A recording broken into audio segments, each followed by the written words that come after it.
ಇತ್ತೀಚಿನ ಸಂಚಿಕೆಗಳನ್ನು ಜಾಹೀರಾತಿನ ಕಿರಿಕಿರಿ ಇಲ್ಲದೆ ನೋಡಿ.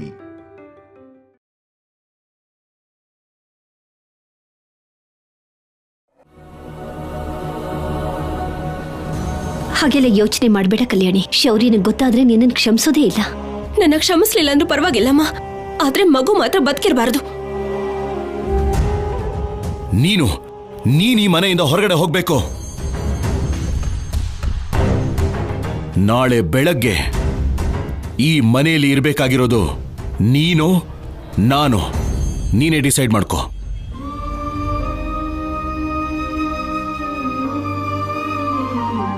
ಬೇಜಾರು ಮಾಡ್ಕೋಬೇಡ ಪಾರ್ವತಿ. ಕೆಲವು ಸಾರಿ ನಾವು ಕಣ್ಣಿಂದ ನೋಡಿದ್ದನ್ನು ಕೂಡ ನಂಬಾರ್ದು. ಇಷ್ಟು ದಿನ ಕಲ್ಯಾಣಿ ಮೇಲೆ ತೋರಿಸಿದ್ದೆಲ್ಲ ಪ್ರೀತಿನೇ ಅನ್ಕೊಂಡಿದ್ವಿ. ಆದ್ರೆ ಸಂಪದ ಬರ್ತಿದ್ದ ಹಾಗೇನೆ ಹೀಗೆ ಬದಲಾಗಿ ತನ್ನ ಮಾತನ್ನ ವೇದವಾಕ್ಯ ಮಾಡ್ಕೋತಾನೆ ಅಂತ ನಾನು ಅನ್ಕೊಂಡಿರ್ಲಿಲ್ಲ.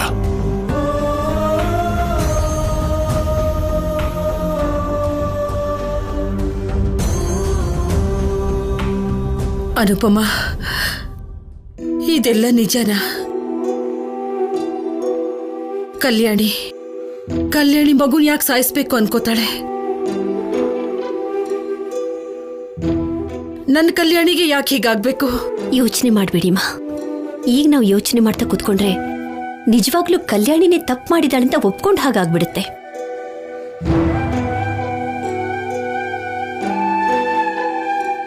ಇದೇನ್ ಅನುಪಮ, ಮನೆಯಲ್ಲಿ ಹಿರಿಯಳಾಗಿದ್ದೀನಷ್ಟೇ. ಹೆಮ್ಮೆಯಿಂದ ಹೇಳ್ಕೊಳ್ಳೋದಕ್ಕೆ ಒಂದು ಒಳ್ಳೆ ಕೆಲಸ ಕೂಡ ಮಾಡಕ್ಕಾಗ್ಲಿಲ್ಲ. ಹಿಂದೆ ನಿನ್ನ ಜೀವನ ಹಾಳಾದಾಗ ಕೂಡ ಅದನ್ನ ತಡೆಯೋಕ್ಕಾಗ್ಲಿಲ್ಲ. ನನ್ನ ಮಗ ಮಾಡಿದ ತಪ್ಪನ್ನ ಸರಿಪಡಿಸಕ್ಕಾಗ್ಲಿಲ್ಲ ನನ್ನಿಂದ. ನಿನ್ ಹಣೆ ಬರ ಇಷ್ಟೇ ಅಂತ ಸುಮ್ಮನಾದೆ.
ಪುಸ್ತಕದಲ್ಲಿ ಮಾತ್ರ ಇದೆ.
ನೀವು ಹೀಗೆ ಡಲ್ ಆಗಿದ್ರೆ ಚೆನ್ನಾಗಿರೋದಿಲ್ಲ.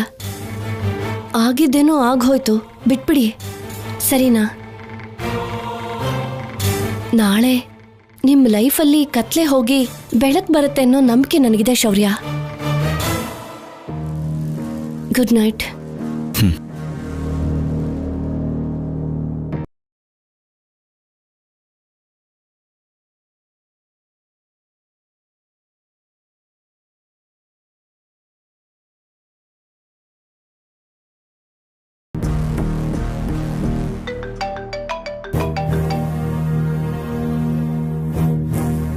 ಹಲೋ ಸಿದ್ದು, ನಮ್ಮ ಪ್ಲಾನ್ ಸಕ್ಸಸ್. ನಾಳೆ ಕಲ್ಯಾಣಿ ಮನೆಯಿಂದ ಹೊರಗಡೆ ಹೋಗ್ತಿದ್ದಾಳೆ. ಏನ್ ಸ್ಯಾಮ್ ನೀನು ಹೇಳ್ತಿರೋದು? ಹೌದು ಸಿದ್ದು, ಇಲ್ಲಿ ಏನ್ ನಡೀತು ಅಂದ್ರೆ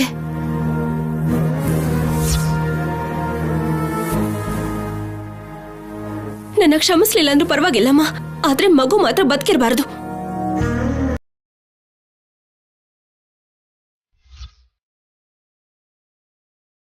ನಾನಂತೂ ಈ ಮನೇಲಿರೋದಕ್ಕೆ ಬಿಡೋದಿಲ್ಲ. ಕಲ್ಯಾಣಿ ಈ ಮನೇಲಿರೋಕೆ ಅವಕಾಶ ಇಲ್ಲ.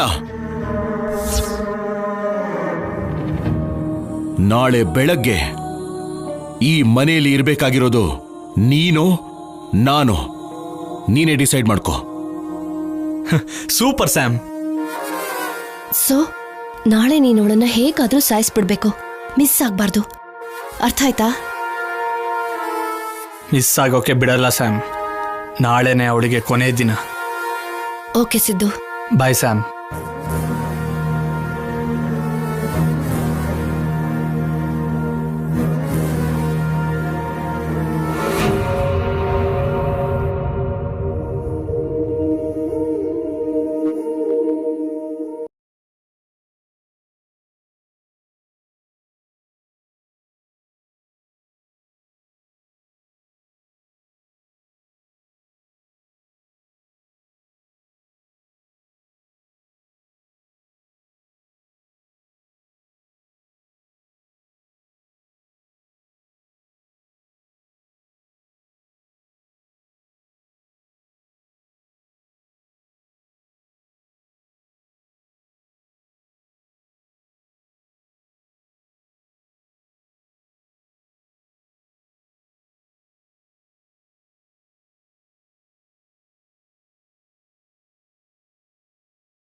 ಯಾವಾಗ ಬೆಳಗಾಗುತ್ತೋ ನನ್ ಕನಸು ನನಸಾಗುತ್ತೋ ಇಷ್ಟು ದಿನ ಕಾದೆ ನಾನು ಇನ್ನು ನಾನು ತಡಿಲಾರೆ ಇನ್ನೂ ಬೆಳಗಾಗುತ್ತಿಲ್ವೇ ಈ ರಾತ್ರಿ ಕಳಿತಿಲ್ವೇ ಇನ್ನೂ ಬೆಳಗಾಗುತ್ತಿಲ್ವೇ ಅರ್ಧ ರಾತ್ರಿಲೇನೆ ಕಾಗೆ ಧ್ವನಿಲಿ ಚೆನ್ನಾಗೆ ಹಾಡ್ದೆ ಅಲ್ವೇನ್ರಿ? ಹಾಗಂತ ನೀನ್ ಅನ್ಕೊಂಡ್ರೆ ಆಗಲ್ಲ, ಕೇಳೋರು ಹೇಳ್ಬೇಕು. ಅಷ್ಟಕ್ಕೂ ಇಷ್ಟ ರಾತ್ರಿಲಿ ಆ ಹಾಡನ್ನ ಯಾಕೆ ಹಾಡ್ತಿದ್ಯಾ? ಅಂದ್ರೆ ಪಾಪ ಕಲ್ಯಾಣಿ ಬೆಳಿಗ್ಗೆ ಆಗ್ತಿದ್ದಂಗೆ ಮನೆಯಿಂದ ಹೊರಟೋಗ್ತಾಳಲ್ವರಿ, ಶೌರ್ಯ ಹೊರಟೋಗು ಅಂದಲ್ವಾ, ಅದನ್ನ ನೆನೆಸ್ಕೊಂಡ್ರೇನೆ ಬೇಜಾರಾಗ್ತಿದೆ. ಅದಕ್ಕೆ ಹೀಗೆ ಹಾಡು ಹಾಡ್ತಿದ್ದೀನಿ ನಾನು. ಪಾಪ ಅಂತ ನೋವಲ್ ಹಾಡ್ತಾ ಇರೋ ಹಾಗಿಲ್ಲ ಇದು. ನೀನು ನರಿ ಅಂತವಳು, ಒಬ್ರಿಗೊಬ್ರಿಗೆ ಜಗಳ ತಂದಿಟ್ಟು ಅವ್ರು ಬೈಕೊಳ್ತಾ ಹೊಡೆದಾಡ್ಕೊಳ್ತಾ ಇದ್ರೆ ನೋಡ್ತಾ ಆನಂದ ಪಡೋವಂತವಳು. ಏನು ಅಂದ್ರೆ? ಏನೇ ಹೇಳು.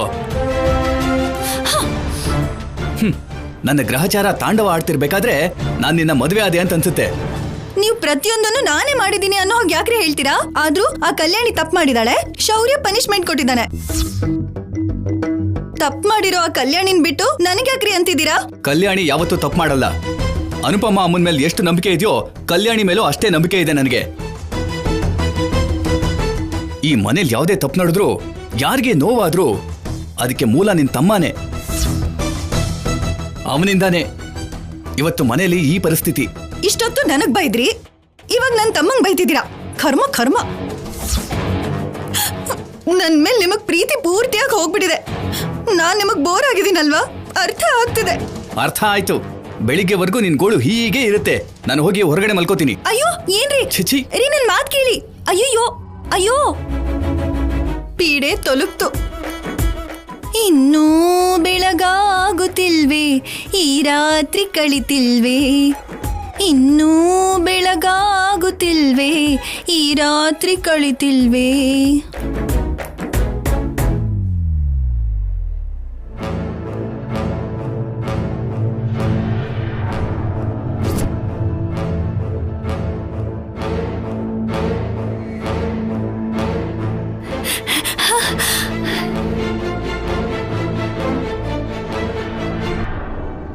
ಇಷ್ಟೊತ್ತಿಗಾಗ್ಲೇ ಆ ಕಲ್ಯಾಣಿ ಮನೆಯಿಂದ ಹೊರಟೋಗಿರ್ತಾಳೆ.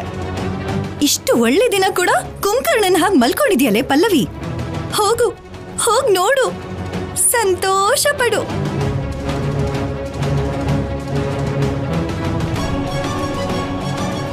ಕಲ್ಯಾಣಿ,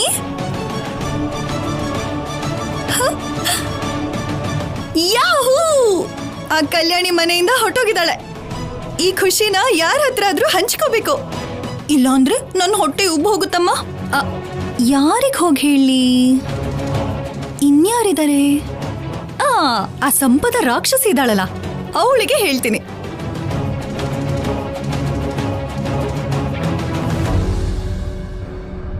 ಸಂಪದ, ಸಂಪದ, ಎದ್ದೇಳು ಸಂಪದ, ಎದ್ದೇಳು. ಅಬ್ಬಾ, ಏನ್ ಚಿಕ್ಕಮ್ಮ ಬೆಳಗ್ಗೆನೆ ನಿನ್ ಗೋಳು? ಕಮಾನ್, ಡ್ಯಾನ್ಸ್ ವಿತ್ ಮೀ ಬೇಬಿ. ಕಮಾನ್ ಕಮಾನ್, ಎದ್ದೇಳು ಸಂಪದ. ಕಮಾನ್ ಕಮಾನ್ ಕಮಾನ್ ಕಮಾನ್, ಡ್ಯಾನ್ಸ್.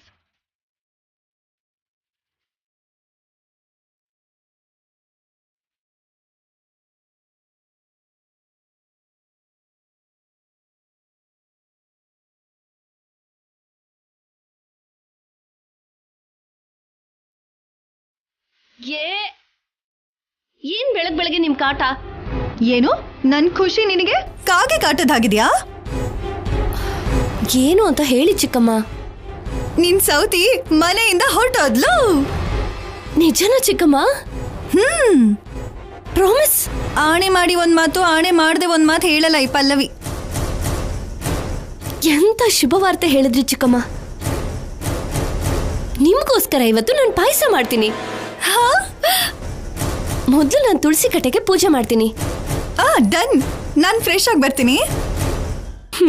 ಆಯ್ತಲ್ಲ ಕಡಿ. ಓಹೋ, ಆಯ್ತಲ್ಲ ಕಡಿ.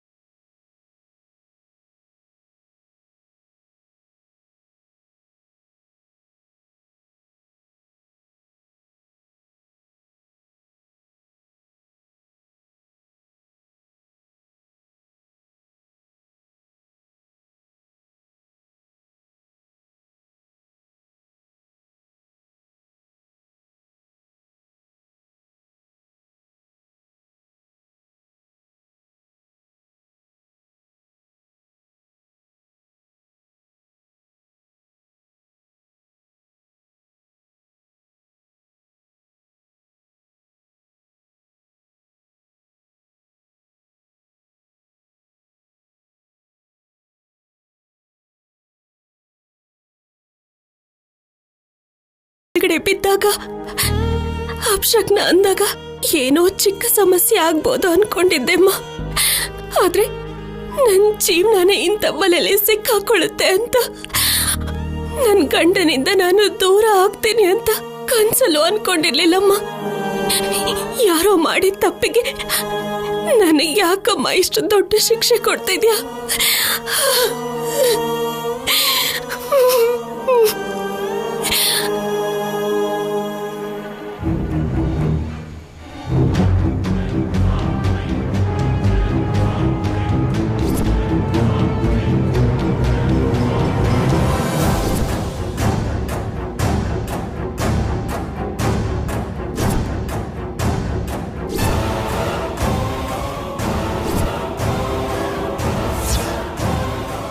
ಕಲ್ಯಾಣಿ,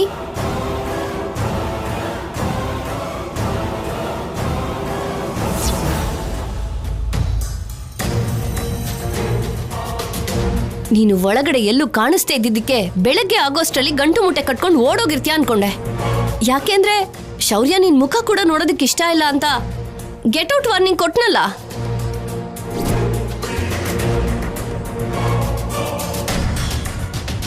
ಓಹೋ, ಹೀಗ ಅಮಾಯಕ್ಕಿ ಹಾಗೆ ಮುಖ ಮಾಡ್ಕೊಂಡು ದೇಹಿ ಅಂತ ಬೇಡ್ಕೊಂಡ್ರೆ ಕರ್ಗೋಗಿ ಕನಿಷ್ಠ ಕೆಲಸದೊಳಗಾದ್ರೂ ಇರ್ಸ್ಕೋತಾರೆ ಅಂತ ತಾನೇ ನಿನ್ ಐಡಿಯಾ? ಶೌರ್ಯ ಯಾವ ವಿಷಯದಲ್ಲಿ ಬೇಕಾದ್ರೂ ಕರಗ್ತಾನೆ ಹೊರತು ಮಗು ವಿಷಯದಲ್ಲಿ ಮಾತ್ರ ಕರಗಲ್ಲ. ನಿಜವಾಗ್ಲೂ ಕರ್ಗೋದಿಲ್ಲ. ಹೆತ್ತು ಮಗು ಪ್ರಾಣ ತೆಗಿಬೇಕು ಅಂತ ನೋಡ್ತಿರೋ ನಿನ್ನಂತವಳ ಯಾವ ತಂದೆ ತನಗೆ ಕ್ಷಮಿಸ್ತಾನೆ ಹೇಳು? ಸಂಪದ, ಇದು ತುಂಬಾನೇ ಅನ್ಯಾಯ ಸಂಪದ. ಅಷ್ಟಕ್ಕೂ ನೀನ್ ಮಾಡ್ತಿರೋದು ತುಂಬಾ ದೊಡ್ಡ ತಪ್ಪು. ಚಿಕ್ಕ ಮಗು ಪ್ರಾಣದ ಜೊತೆ ಆಟ ಆಡ್ದೆ, ನನ್ನ ಸಿಕ್ಕಾಕಿಸ್ದೆ. ಹೆಚ್ಚು ಕಮ್ಮಿ ಆಗಿ ಮಗು ಒಂದೇ ಒಂದು ತುತ್ತು ತಿಂದಿದ್ರೆ ಎಷ್ಟು ರಾಕ್ಷಸಿಯಾಗಿ ಯಾವ ತಾಯಿನೂ ನಡ್ಕೊಳ್ಳೋದಿಲ್ಲ.